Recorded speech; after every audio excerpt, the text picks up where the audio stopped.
Hello and welcome to your astrological vibrations for Thursday, September 1st, 2022 by Gaia Blooming.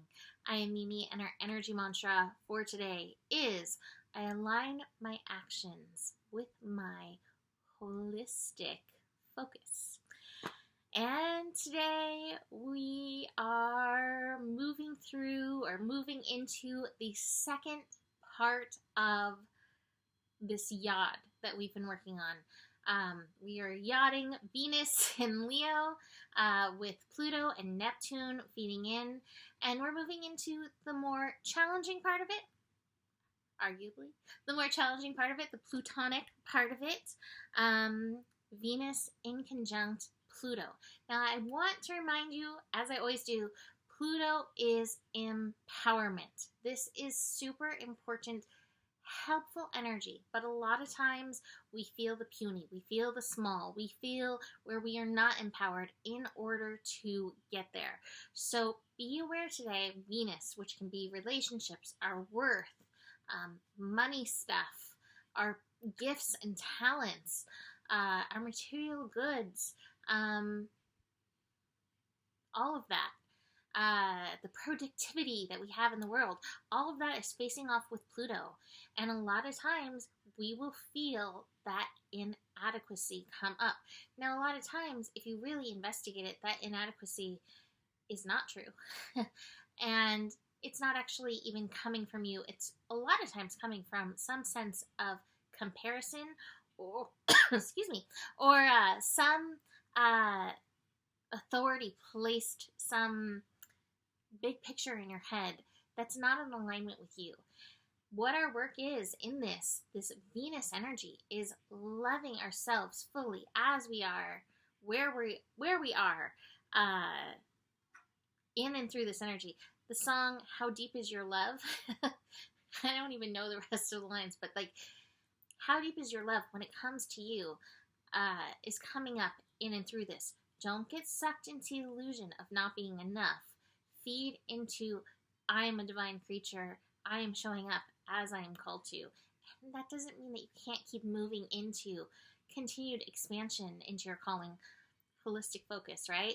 But shaming yourself is never going to be how you get there. So we've got that going on. And let me just say that the Venus-Pluto inconjunct doesn't happen until 11:33 p.m. Pacific time.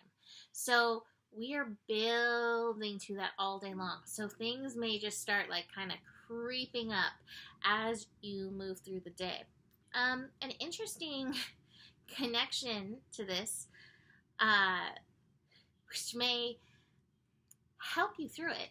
Mars and Jupiter are in a sextile. We have Mars in Gemini. Mars and Gemini approaching our pre-shadow period for this retrograde that will be coming in, connecting to Jupiter retrograde in Aries.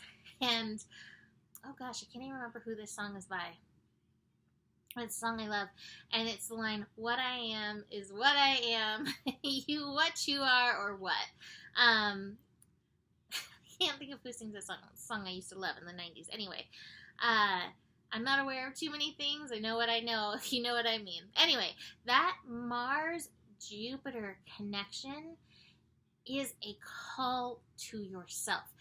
Remembering that Mars in Gemini can have us like absorbing other people's things, other people's projections. We can chameleon ourselves, and yet Jupiter in Aries is like, who you are, what you are. It's like, that's where you stand strong. That's where you are called to. And it is enough. So keeping that in mind, that connection, as we build to that yod, will be really helpful. Now, besides that, we have the moon in Scorpio making several other connections through the day. Connecting to the sun, connecting to the nodes. Speaking of all this, the moon rolling over the south node. Old fears coming up, old survival stuff coming up. Today may be one of those, like, God, I don't like to call it this, but like a financial freefall day where nothing seems enough. I guess it's the first. Rent is due, right? All of those things. I feel you. I get it. And yet, We don't have to engage the fear. And we are being called even more so to not engage the fear. We are called into that North Node Taurus energy. But if the fears come up, be present with the part of yourself that has these fears. That energy within you has roots that need to be tended to. That energy often has trauma that needs to be tended to. So be aware of that and be present with that energy as it moves through. Moon then opposing Uranus. So again, some of this is like triggering stuff up for the shift energy. It's also building into a square with Saturn. Now, as I was looking at the astro, that's one of the things that I was really looking at is for September, through September, we're going to be building to a square. It's not going to reach like its exact point, but to a square between Saturn and Uranus, which is helping bring about a lot of shifts that we're seeing happening little by little. But this moon feeding in, again, it feels like us addressing our fears is one of the most important things that we can do so that we can show up in the place that we're meant to take.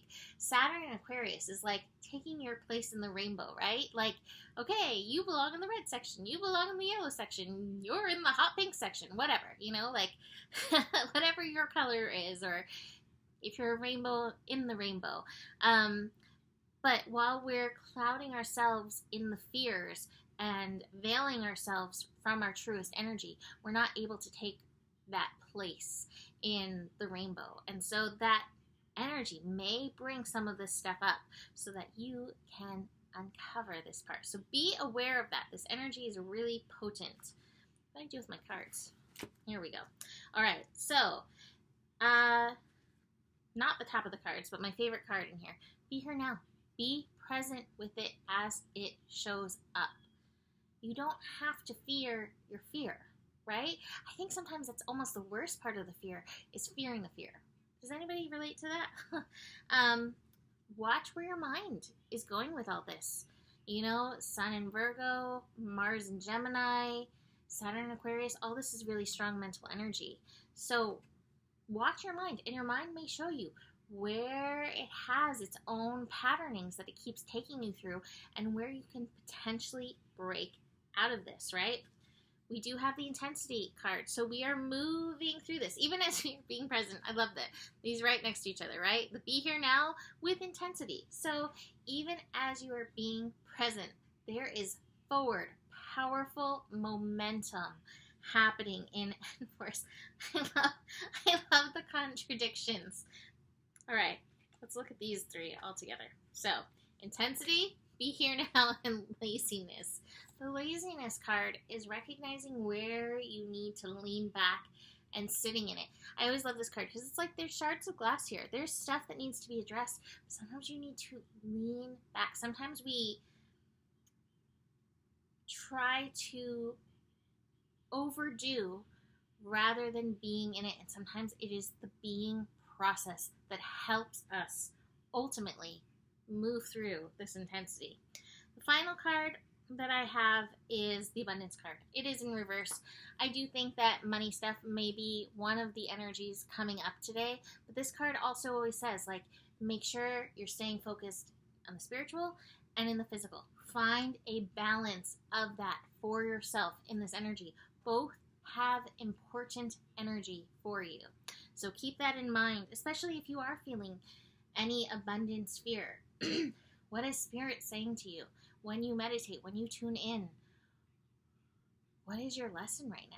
We all have this ability to tune in, and maybe that's your highest calling. Maybe Spirit's like, hey, I have to push you to this so that you actually listen, right? Because sometimes it takes a lot for us to get to that place where we're ready and willing to listen. So, leaving that here for today. You can book a reading with me. Email me, mimiclark@gmail.com.